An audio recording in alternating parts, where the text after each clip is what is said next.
Tengo ante mí el mismo reto de Alberto Binder, el tomar 20 minutos y tratar de poner en 20 minutos una serie de preocupaciones, una serie de sugerencias, una serie de anhelos que compartir con esta Asamblea.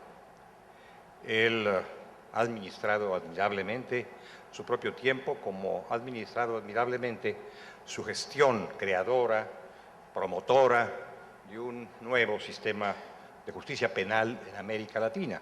Lo reconozco y lo aprecio en lo mucho que vale. Sin embargo, quiero tomar de esos minutos tan escasos, unos cuantos segundos, pero los tomaría todos, para cumplir una doble deuda. Una deuda de gratitud y otra de solidaridad. Gratitud con Panamá, con el Instituto Panameño y con los procesalistas de Panamá que me han hecho el honor de invitarme a este encuentro, y particularizo esa gratitud en mi amigo Abel Augusto Zamorano, que se ha esmerado en lograr la comparecencia de todos los participantes, entre ellos su modesto servidor. Muchas gracias a los amigos de Panamá. Y también una deuda de solidaridad. Después de haber escuchado las palabras de nuestro moderador, no quisiera permanecer silencioso o indiferente frente a la realidad que él nos ha descrito.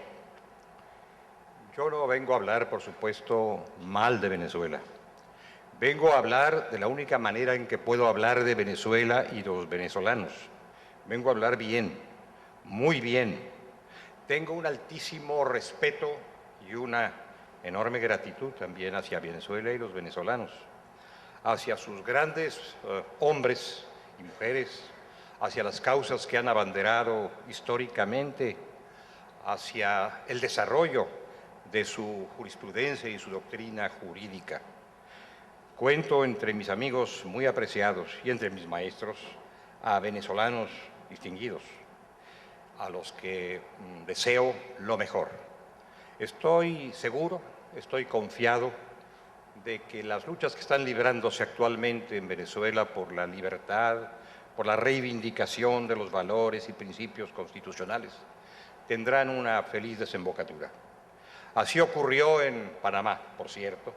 Panamá es también un ejemplo de mujeres y hombres batalladores que lograron una situación diferente de la que alguna vez vivieron, y de ella nos beneficiamos todos en América.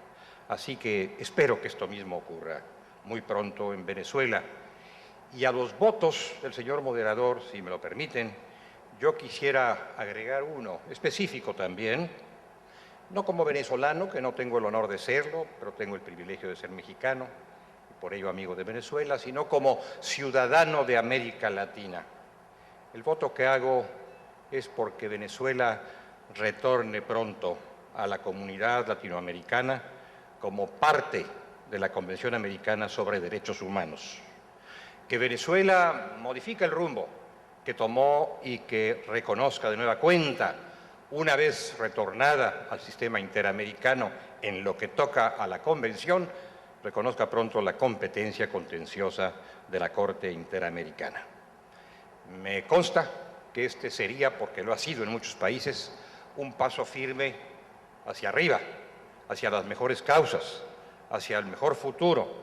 Ojalá que lo consigan pronto las venezolanas y los venezolanos. Esta es mi expresión de solidaridad.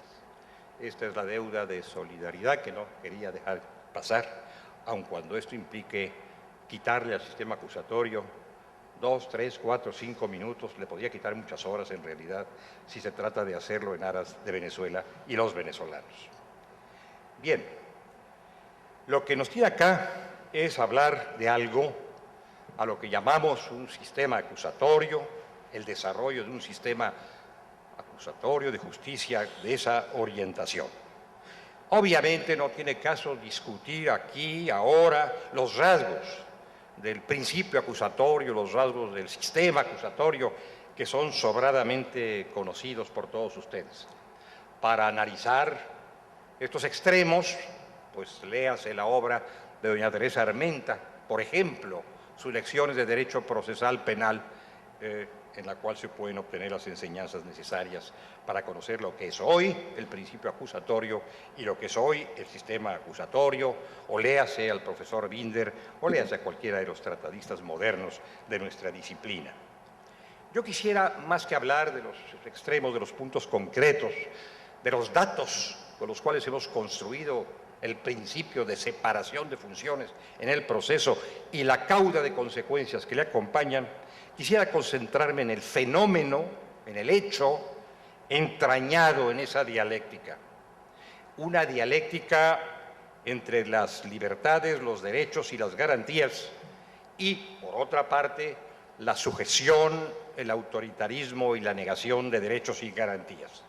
Una dialéctica que se puede resumir en la identificación de dos extremos, el retiro y la restitución. El retiro o la restitución de derechos liberales, libertades y garantías. Con el nombre que queramos, esto es lo que estamos manejando. Estamos manejando esa dialéctica ahora bajo las expresiones de régimen inquisitivo o régimen acusatorio. Lo que nos importa finalmente, más allá de los nombres, más allá de las calificaciones, más allá de los datos técnicos, es una serie de asuntos, de puntos que conciernen al individuo justiciable y a la sociedad en su conjunto. Nos importa construir, y lo estamos intentando, lo estamos procurando, venciendo infinitos obstáculos, a algunos de los cuales se ha hecho alusión en esta misma tribuna, intentando pues reconocer y expresar el papel del orden de la justicia para la democracia. Hace un momento con algún colega conversábamos sobre Howard Beccaria, los apóstoles de la reforma penal del mundo ilustrado, pues recordando a Beccaria, evoquemos que el derecho penal y la justicia penal son la expresión finalmente de los grados de tiranía o de la libertad que prevalecen en una sociedad. Es esto lo que queremos analizar y lo que queremos orientar a través de lo que denominamos la pugna o la dialéctica entre el sistema inquisitivo, que se bate en retirada, pero se bate con mucha energía, y sistema acusatorio que avanza con mucha convicción. Un régimen que además reconozca, ponga énfasis en los derechos del individuo como el sujeto desvalido, generalmente desvalido, frente a la sociedad y frente al Estado. Lo que hemos llamado en alguna otra oportunidad el hombre desnudo, el infractor, el inculpado, al que se descargó de derechos y libertades a lo largo de varios siglos y que ahora recupera algunos de estos simplemente en aras de la justicia. No de la piedad necesariamente, no de la benevolencia, sino en aras de la justicia. Hacia eso vamos. Si a eso le llamamos sistema acusatorio, enhorabuena. Podríamos ponerle algún otro rótulo porque de eso se trata. Un sistema que ponga también énfasis en los derechos y las garantías favorecedores de la víctima, el sujeto olvidado del drama penal. El régimen inquisitivo no solamente olvidó al inculpado, aunque lo tuviera enfrente y lo maltratara cotidianamente, sino que olvidó radicalmente o casi radicalmente a la víctima que quedó hundida en la sombra. Este nuevo sistema al que ahora llamamos acusatorio, porque queremos hacerlo así, lo que pretende es, entre otras cosas, rescatar los derechos y las libertades de la víctima que ha vuelto a la escena, que ha vuelto al escenario de la justicia y que también reclama sus fueros. Un sistema que establezca y controle a Leviatán, que establezca y controle con nuevo acento los poderes públicos en la hora moderna, en la hora actual, en la hora de la democracia. Leviatán es el Estado ampliamente justificado, y lo pongo entre comillas, por la cruzada que emprende, actuar en nombre de la sociedad como defensor de la paz. Ese Estado que actúa en nombre de la sociedad como defensor de la paz y que es Leviatán, tiene en sus manos un cúmulo de instrumentos que utiliza a veces con razón y a veces con absoluta irracionalidad. el sistema al que denominamos acusatorio, porque queremos llamarle así, entraña también una lucha, una búsqueda de la racionalidad del Estado, de la colocación de límites, de fronteras a las potestades de Leviatán. Y finalmente, un sistema que proteja a la sociedad. Nadie ha dicho nunca que en aras de un régimen procesal más benévolo, si es que se habla de benevolencia, se desvalga a la sociedad, se la desproteja, se le retiren medios de defensa. Las Cortes Constitucionales, y ahora quiero referirme a la Corte Constitucional de América Latina, del espacio judicial americano, si cabe la expresión. La Corte Interamericana de Derechos Humanos ha subrayado el derecho que tiene el Estado a proteger a la sociedad a través de los instrumentos de la justicia, dejando siempre a salvo, sin embargo, los derechos fundamentales del individuo. Todo esto hay que lograrlo bajo el rubro del sistema acusatorio o bajo cualquier otro que se quiera utilizar en relación con el medio en el que se actúa. No se trata de construir un sistema utópico o ucrónico que a la postre no operaría, no funcionaría, al menos no alcanzaría el punto del horizonte al cual encamina sus pasos. Se trata de construir un sistema que funcione verdaderamente, un sistema que realmente opere y que no deje apenas en el papel de una constitución o en el papel de una legislación, los anhelos y los proyectos de justicia y libertad. Un sistema que de veras resuelva esa sucesión de generaciones problemáticas, esa sucesión de problemas a los que se refirió don Alberto Binder con toda razón. Ese es el sistema que queremos. Un régimen de enjuiciamiento penal que, atento a la democracia, a la justicia y a la libertad, resuelva la infinidad de problemas que plantea conseguir estos horizontes. Por razones obvias, mi mejor conocimiento, si acaso alguno tengo, se refiere a mi propio país, México, que llegó un poco después que otros países, como todos probablemente sabemos, a esta marcha, a esta caminata en procuración de un nuevo sistema de justicia penal. Al menos la actitud renovadora de México se hizo explícita tiempo después de haberlo sido en otros estados. Se ha dicho, y esto es una absoluta inexactitud, por no decir una absoluta falsedad, que la Constitución mexicana de 1917, que no se parece ya mucho a la Constitución mexicana de 2014, pero que algún parentesco tiene con ella, que la Constitución mexicana procreó un régimen inquisitivo. Digo que esto es una falacia porque quien quiera que lea aquella vieja Constitución y las partes de esa vieja Constitución que se han preservado a lo largo de varias décadas, llegará fácilmente a la conclusión de que se trató de una Constitución que quiso marchar en el sentido del acusatorio, aunque no usara estas palabras, como tampoco empleó las palabras de Inquisición, salvo para referirse a los malos jueces de su tiempo. Una Constitución cuyos autores subrayaron los errores, las deficiencias, los abusos de la magistratura y exaltaron en cambio, y esto es muy interesante, a la figura del Ministerio Público, no del Ministerio Público como sería algunos años después, sino de un Ministerio Público ideal, gran personaje de la justicia que tendría a su cargo dar una vuelta de 180 grados a la justicia penal mexicana. Que hubo desviaciones en mi país en la procuración de estos objetivos, no cabe duda de que las hubo. Las hubo como en otros muchos países, acaso como en todos. Pero estas fueron desviaciones de la legalidad o desviaciones de la práctica, de la aplicación de las normas, que no de la Constitución, que una vez y otra ha afianzado el régimen acusatorio o el régimen de libertades y garantías constitucionales. Hoy día solemos poner los ojos en recibir modelos. modelos transfronterizos, modelos por encima de las fronteras nacionales.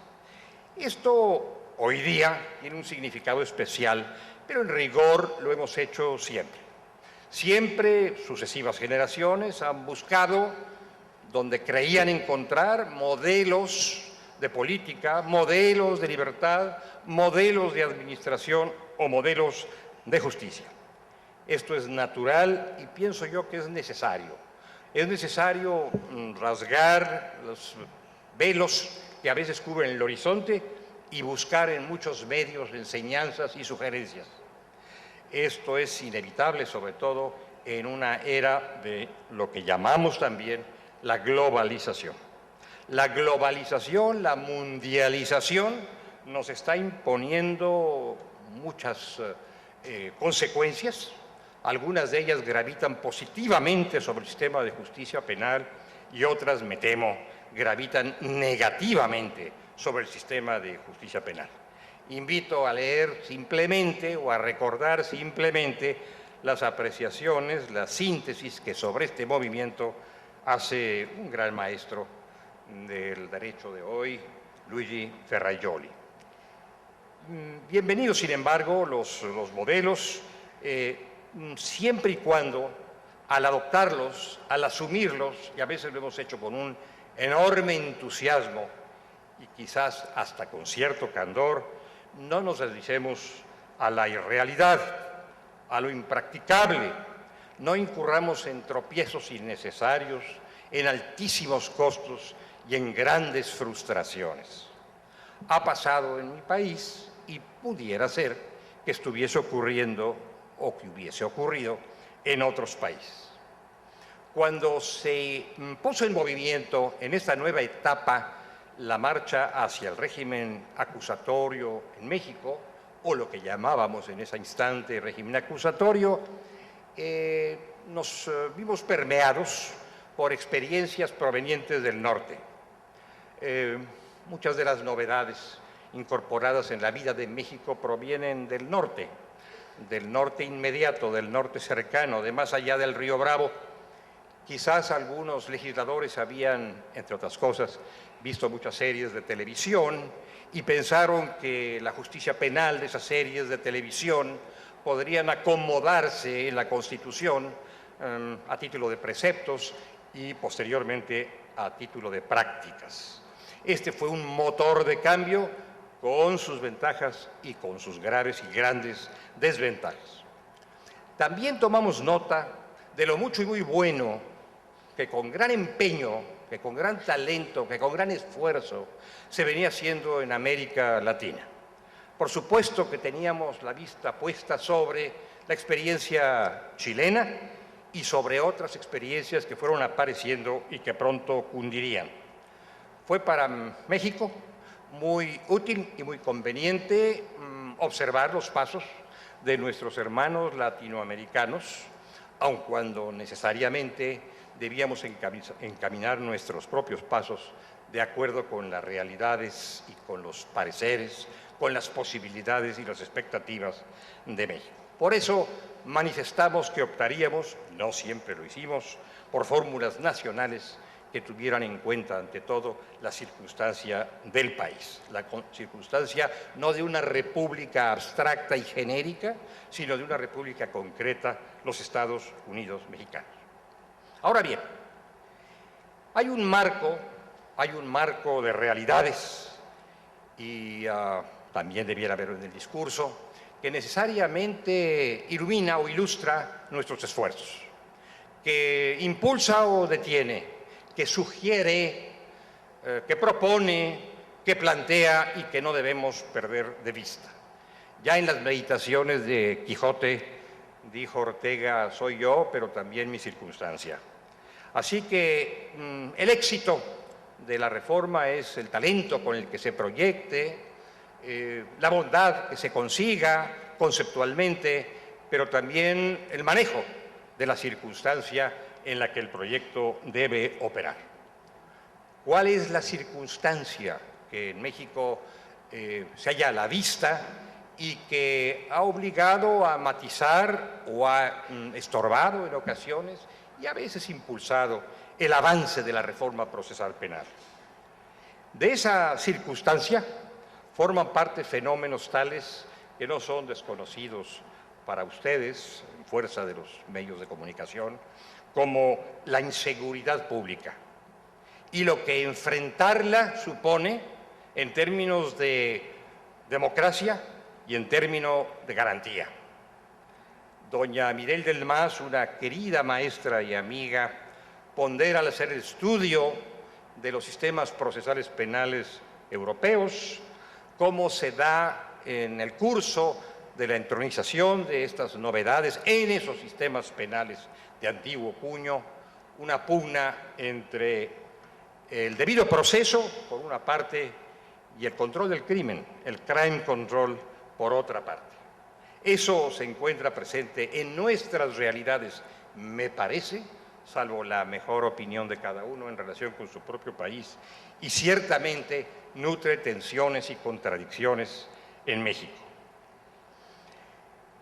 Teníamos un modelo único, tal vez un modelo muy defectuoso, muy deficiente, pero finalmente un modelo único que iba caminando y pretendíamos que siguiera caminando, pero a grandes pasos, con grandes saltos, con botas de 7 leguas, hacia un mejor futuro. Pero nos atrapó con esta circunstancia de inseguridad la tentación de un doble sistema de justicia penal que en mi país he estado señalando insistentemente con otros colegas y que persiste y que gravita sobre la